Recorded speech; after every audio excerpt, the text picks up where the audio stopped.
Boys and girls, I'm back and I want to talk about mixing heavy metal.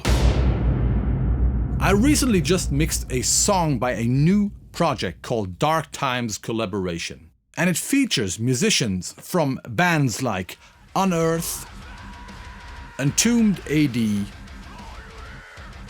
and MADBALL. But also some other really cool people from smaller bands you should definitely check out. Jono the drummer is from an American band called Turbid North, and the singer Ori is from a hardcore band from Israel called Eternal Struggle. Check them out. We also got a Brazilian hip-hop artist singing or rapping in Portuguese on this song, so this is gonna be very interesting. And the coolest part is that we're doing a mix contest. How cool is that? We're doing the mix contest together with Warren Ewart and Produce Like a Pro. And that means you can download all the multi-tracks. You can download all the multi-tracks, even the DI tracks. Yes, you have to reamp the guitars as well. And you can participate in a mixing contest and win some fantastic prizes. Let me quickly chime in here because I got some updates. We found some amazing sponsors. We will have at least 3 winners on this contest. And the main winner will get all plugins from the amazing NEURAL DSP. All their plugins. But that's not all. He will also get an audio interface from AUDIENT. He will get a pair of studio monitors from Eve Audio worth $3,000 or something. Eve Audio from Berlin. That's a guy who founded Adam Audio. You know, the Adam speakers. Great sounding speakers. What else? A microphone from Mojave, great sounding microphones. And finally, all the courses from the Pro Mix Academy. So that is pretty fucking mind-blowing if you ask me. So you better join this competition and you better make a great mix because you can win basically an entire home studio. And we will have 3 judges who will decide who's gonna win. So the first judge will be this guy. All right. The second judge will be my friend Warren Ewart from Produce Like a Pro.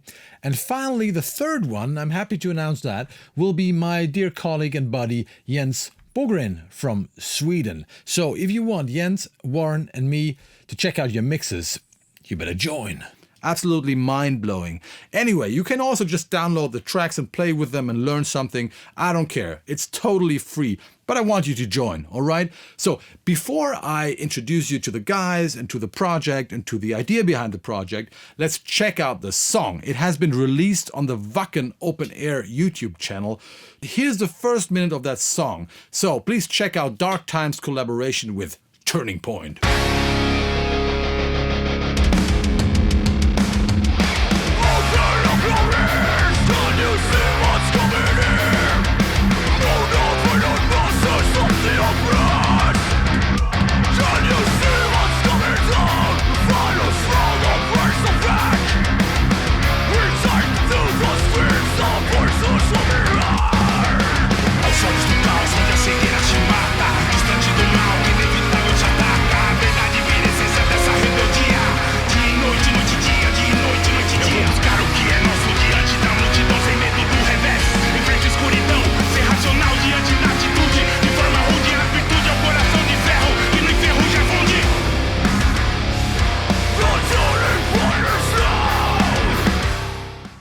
Great song, right? So these 6 guys came together in the summer of 2020. They came from different countries, from 3 or 4 different continents even, to create a song together.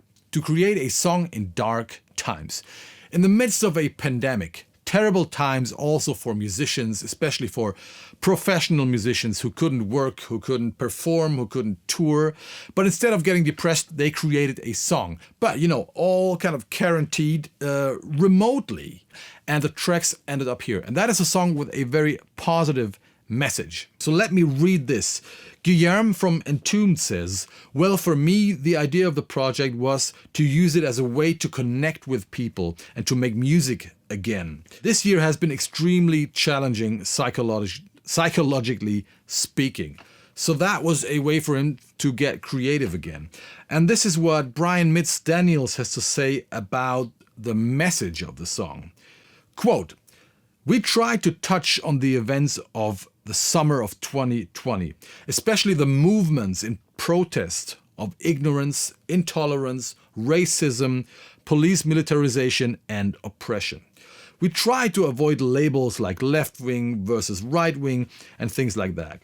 This song isn't a political message, but we hope 2020 will be a turning point where the world moves towards a more tolerant, inclusive, diverse direction for all people, regardless of race, religion, and social status. I can support that. I love diversity and I fucking hate racism. So thumbs up. And that's why people from Sweden, Israel, the United States, and Brazil came together here in Germany, or at least their tracks came together here in Germany, to be mixed. It's a come together message. And don't forget that those guys couldn't go to studios. I think only the drums were recorded in a professional studio. The rest was recorded in a home studio environment. Not even home studio, recorded at home. You will see that in a minute. But now let me introduce you to the guys. I asked them all to do a little video and to talk about how they recorded the song, what gear they used, or whatever they want to tell me about the project. So let's start with the drums. So this is Jono from Turbid North from Texas, if I'm not mistaken, showing you how he recorded the drums. This is Jono, the drummer for the Dark Times collaboration.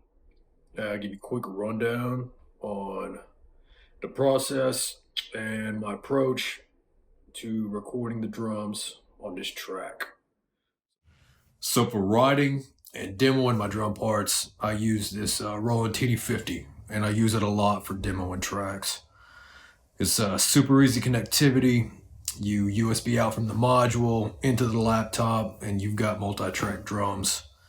It's high quality audio samples. It's got a lot of adjustability, and it makes writing the parts and sharing the files really easy. And after I felt like everything was locked into place, I went to see Jim King down at Kessler Sound in Oak Cliff, Dallas, Texas.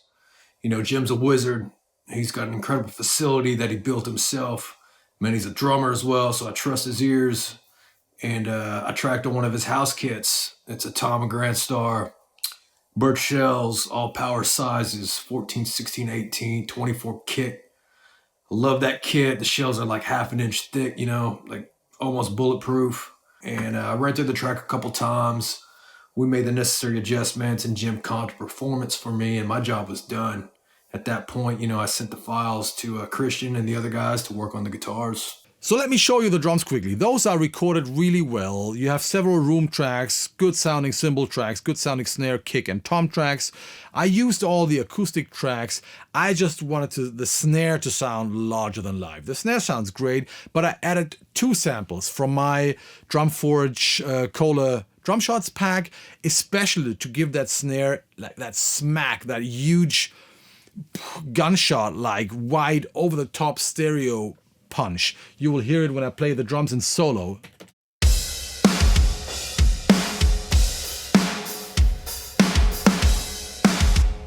This is without the sample.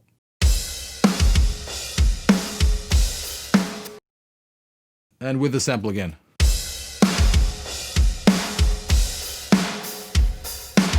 But cool sounding drums, well recorded and well played. Let's move on to the next guy, and this is Brian Mitz Daniels from New York, and he will tell us how he recorded his guitars in his apartment. Hey, what's up there? It's Mitz here. So for this song, I used my trusty BC Rich Mockingbird that it's been my go-to guitar for many, many years. The most important thing, 2 most important things on the BC Rich Mockingbird is my Fishman Fluence pickups, which I use the active choice. They can be active or passive. And the greatest invention in the world, which is the Evertune bridge. So you tune once and you're good to go pretty much for the day. You know, you tweak it here and there. But this is my battle axe. So for this song, I recorded my guitars direct to my PC here. I use an ancient program called Adobe Audition, which is, you know, a bit of a dinosaur, but I've been using it for so long. I understand it. I know it inside out, so I stick with it. Obviously, Kohle mixes on something much more up to speed and modern. But I recorded all my guitars through a DI.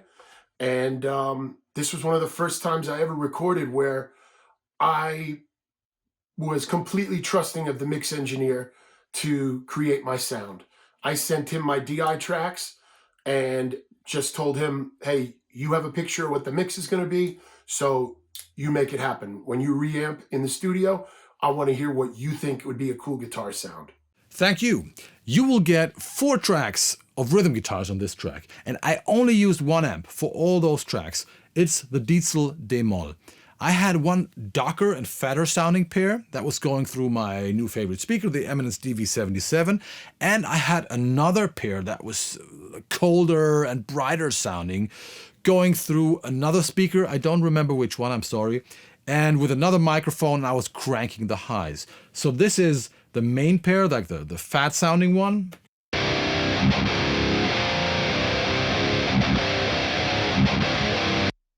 And this is the bright and cold sounding one.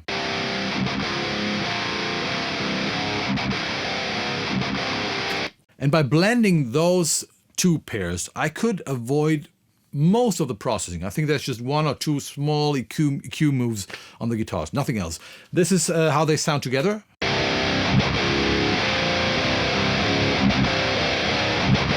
A nice, full and aggressive guitar tone. Then we have some nice crunchy guitars played by Guillermo from Entombed. They sound like this.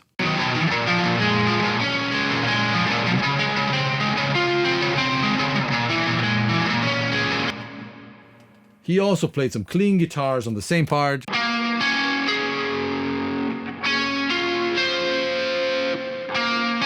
I added a lot of effects there, a lot of reverb. But again, it's just that Diezel amp, now on another channel. It's pretty versatile.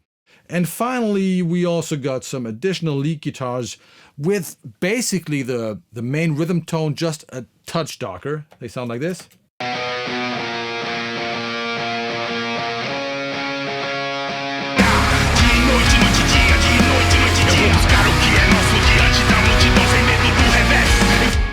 Kind of nice, right? So that's the guitars. And let's move on to the bass. This is Chris from UNEARTH telling you how he recorded the bass.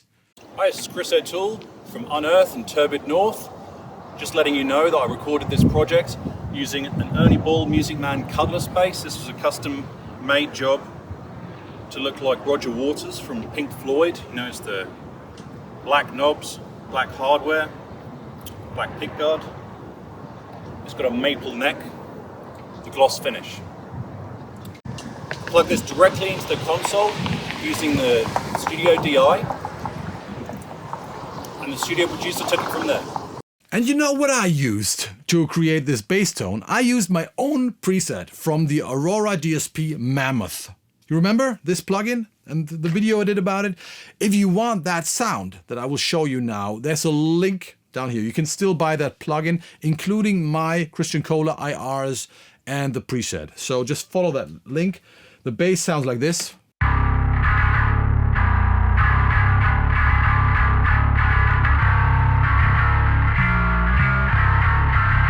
And together it sounds like this.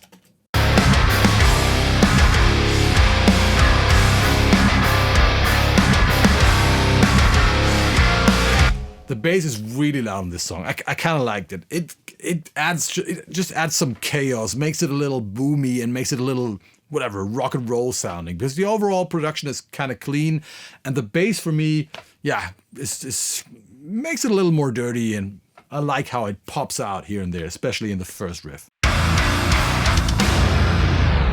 Let's talk about the vocals. This is Ori from Israel telling you how he recorded the vocals. Hi everyone, my name is Ori Frank.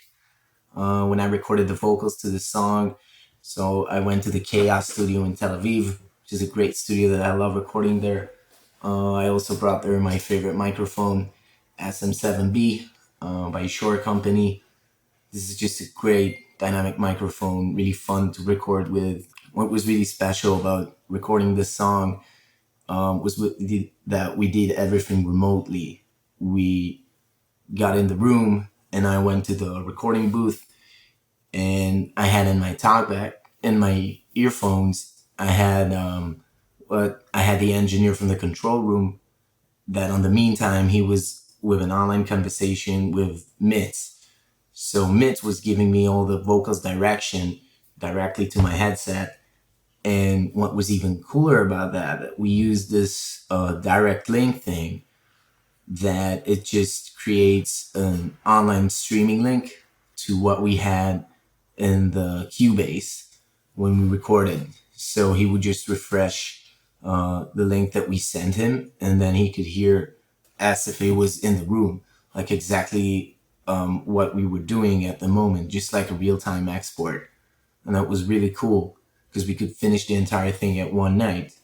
And this is something that, I don't know, if there wasn't this COVID situation, I wouldn't probably knew that you can do this kind of thing, to work remotely in such developed ways. And this was a great experience, and I think it was extremely fun, and really I had a really good time doing that. It was surprising me how futuristic this whole thing got. So that's it. And his vocals sound like this. Open up your ears! Can you see what's coming here? Move over the muscles of the oppressed! Can you see what's coming down? Follow through the burst of back! I really wanted to make them as aggressive as possible, so there's a lot of processing there. But great singer, great tracks, you will hear that. It's no problem to mix them. I think I even sent the vocals through a Tubescreamer to give them aggression and a touch of distortion without sounding too bright, and that really worked. And you will have a lot of fun with those tracks. So you have to follow the first link down there to either just download the tracks and have fun with them, or to also join the mixing competition. And we will have a very cool jury in about 3 or 4 weeks, and we will announce the winners. And we have a lot of really, really cool prizes. I just don't know the details yet. I might put them in the description later or something. If not, you will find all the details about the prizes at ratemymix.com. I'm really curious to see what you can come up with. And feel free to make your own mix and do something else. Don't try to copy what I did. I'm sure you can do this a lot better than me. Anyway, okay, there's another video right now on the Produce Like a Pro YouTube channel. I will put another link down there where you can see me going a little more in depth on those tracks. It's showing what I did. So make sure you want to watch that video as well. What else? That's all for today. I'm just happy to give you those tracks. Let me know what you think about the song, about the tracks, about this mixing competition down there in the comments. I love you all. Check out the song on the WACKEN Open Air YouTube channel. Another link down there to the full mix if you want to check it out. But I think it's also released on Spotify and the other streaming services. That's all for today. Thank you very much. Don't forget to subscribe to this channel and to ring the bell. Ding dong. See you in hell, motherfuckers. I love you all. Bye bye.